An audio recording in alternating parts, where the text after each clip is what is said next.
दोस्तों, आप जब भी कुछ नया करते हैं तो सबसे पहले यह सोचते हैं कि लोग क्या कहेंगे। अगर आप लोगों की बातों पर ध्यान दोगे तो अपनी जिंदगी में कभी आगे नहीं बढ़ पाओगे।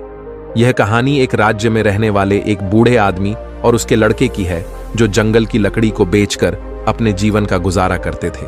उसका लड़का सेना में जाता था और वह दोनों काफी गरीब थे, लेकिन वह बूढ़ा आदमी अपने सफेद घोड़े के लिए जाना जाता था क्योंकि उसके पास एक खास नस्ल का घोड़ा था और पूरे राज्य में उसके जैसा घोड़ा किसी के पास नहीं था, जिसके कारण उस राज्य का राजा भी उस बूढ़े आदमी से जलता था। उस राज्य के कई अमीर लोगों ने उस घोड़े को खरीदने की कोशिश की, यहां तक कि खुद राजा ने भी उसको खरीदने के लिए सोने के सिक्कों के दाम लगाए, लेकिन उस बूढ़े आदमी ने किसी भी व्यक्ति को अपना घोड़ा नहीं दिया। वह बूढ़ा आदमी केवल एक ही बात बोलता था कि यहां कोई घोड़ा नहीं है, यह मेरे परिवार का एक सदस्य है और मैं अपने परिवार के सदस्य को कभी नहीं बेच सकता। लेकिन एक दिन की बात है, वह बूढ़ा आदमी और उसका बेटा खाना खाकर सो गए, लेकिन अगली सुबह जब बूढ़ा आदमी अपने घोड़े को देखने अस्तबल में गया तो घोड़ा अस्तबल में नहीं था। उस बूढ़े आदमी ने उस घोड़े को बहुत संभाल, लेकिन उसका कहीं पता नहीं लगा। वह बूढ़ा आदमी बहुत परेशान हो गया और उसे लगता था कि किसी ने उसके घोड़े को चोरी कर लिया। कुछ देर बाद यह खबर पूरे राज्य में फैल गई और पूरे राज्य में लोग बातें करने लगे कि हमें पहले से ही पता था कि यह घोड़ा किसी दिन चोरी हो जाएगा, क्योंकि वह आदमी कमजोर था और वह घोड़े की अच्छी तरह से रक्षा नहीं कर पाएगा। उस राज्य के एक आदमी ने उस बूढ़े आदमी से आकर कहा कि वह घोड़ा आपकी कमाई का एक जरिया था। अगर आप घोड़े को राजा को पहले ही बेच देते तो आपको अच्छी रकम मिल जाती और आप अपनी बची जिंदगी को अच्छे से गुजार लेते हैं। लेकिन इस पर उस बूढ़े आदमी ने कोई जवाब नहीं दिया। इस घटना के 2 महीने बाद वह बूढ़ा आदमी अपने घर के दरवाजे के बाहर बैठा था। तभी अचानक वह घोड़ा वापस आ गया और उस घोड़े को देखकर वह आदमी बहुत खुश हो गया। घोड़ा चोरी नहीं हुआ था, वह जंगल में भाग गया था। लेकिन हैरानी की बात तो यह थी कि उस घोड़े के साथ उस नस्ल के 15 घोड़े और आ गए थे।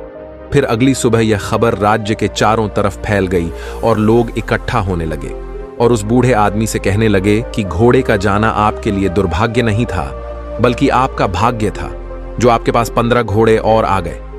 उस बूढ़े आदमी ने थोड़ी देर शांत रहने के बाद कहा कि जो कुछ भी है सब ठीक है, आगे जो होगा वह देखा जाएगा।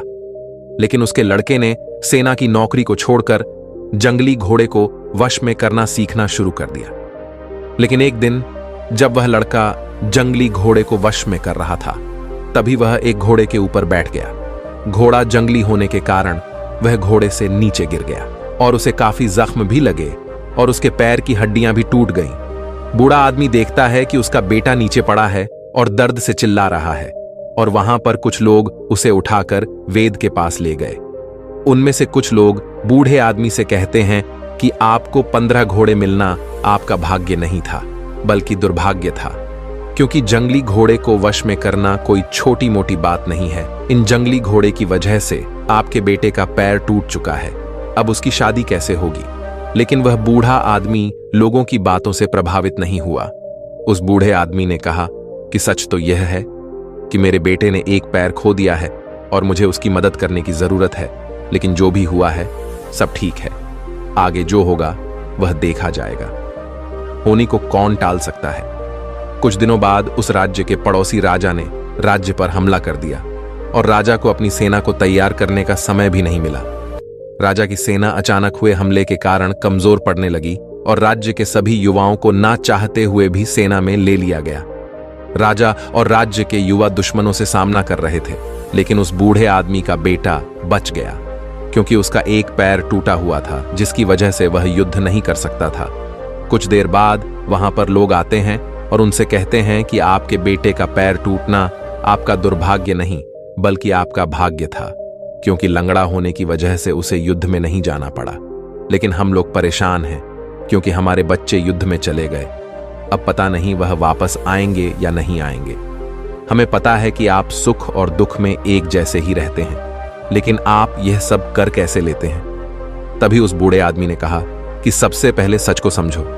सच सिर्फ इतना है कि तुम्हारे बेटे मातृभूमि की सेवा करने के लिए गए हैं। शायद यह तुम्हारी इच्छा नहीं थी, फिर भी चले गए।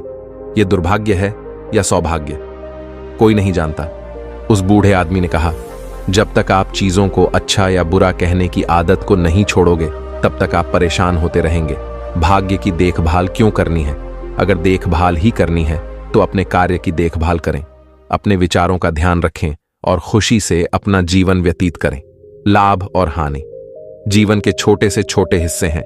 जिस तरह आप एक लाइन को पढ़कर पूरी किताब को नहीं समझ सकते, इस तरह आप एक घटना के आधार पर यह कैसे तय कर सकते हैं कि जीवन अच्छा है या बुरा? जो हमारे वश में नहीं है, हम उसके ऊपर राय बनाते हैं और अर्थहीन निर्णय देखकर परेशान होते रहते हैं। जीवन की छोटी छोटी घटनाओं पर निष्कर्ष निकालने के बजाय वर्तमान पल में रहे। जीवन इसी वर्तमान में है, खुश रहें और अपने काम को करते रहें। आपको इस बात पर ध्यान देने की जरूरत नहीं है कि लोग क्या कहेंगे, भले ही वह आपके बारे में अच्छा या बुरा बोल रहे हो। अगर आप इस बात पर ध्यान देते हैं कि लोग क्या कहेंगे तो आपका मन बेचैन होने लगता है। इसीलिए आपको जीवन के महत्वपूर्ण कार्यों पर अपना ध्यान देते रहना चाहिए जो आपको आंतरिक सुख प्रदान कर सके। बूढ़े आदमी के शब्दों ने लोगों को सोचने पर मजबूर कर दिया। शायद बूढ़ा आदमी सही था, उनको अपने बेटों की फिक्र तो थी, लेकिन अब उनके अंदर यह उम्मीद आ गई थी कि वह युद्ध जीत कर जरूर आएंगे। साथ ही उन्होंने यह भी समझ लिया था कि जीवन में हर घटना एक कारण से होती है और अच्छे या बुरे फैसले समय के साथ बदल सकते हैं। सबसे ज्यादा जरूरी है कि वर्तमान में जीना और अपना कर्म करते रहना। और उसके 2 दिन बाद उस बूढ़े आदमी के राज्य का राजा युद्ध जीत गया, लेकिन उस युद्ध में काफी सैनिक और नौजवान घायल हो चुके थे। सब लोग उन्हें जिंदा देखकर बहुत खुश थे और वह बूढ़ा आदमी और उसका बेटा वर्तमान में आराम से जीने लगे। दोस्तों, इस कहानी से हमें यह सीख मिलती है कि लोगों की बातों पर ध्यान मत दो। इस संसार में जितने लोग हैं उतनी बातें होती रहती हैं और हम सभी उन लोगों को खुश नहीं कर सकते हैं। अपने वर्तमान जीवन को खुशी से जियो। जिस काम में आपको फायदा नजर आता है उसी काम को करो। लोग आज कुछ और कहेंगे तो कल कुछ और कहेंगे, इसीलिए लोगों की बातों से ज्यादा अपने काम पर ध्यान दो। अगर आप लोगों की बातों पर ध्यान दोगे तो आप लोगों की बातों में उलझ कर रह जाएंगे और कभी आगे नहीं बढ़ पाएंगे। दोस्तों, आज की कहानी आपको कैसी लगी हमें कमेंट करके जरूर बताएं और इस कहानी को उन लोगों तक जरूर शेयर करें जिनको इस कहानी को सुनने की जरूरत है। और कहानी शेयर करने के बाद चैनल को जरूर सब्सक्राइब कर लें। फिर मिलते हैं एक नए मैसेज के साथ। तब तक अपना ख्याल रखिएगा।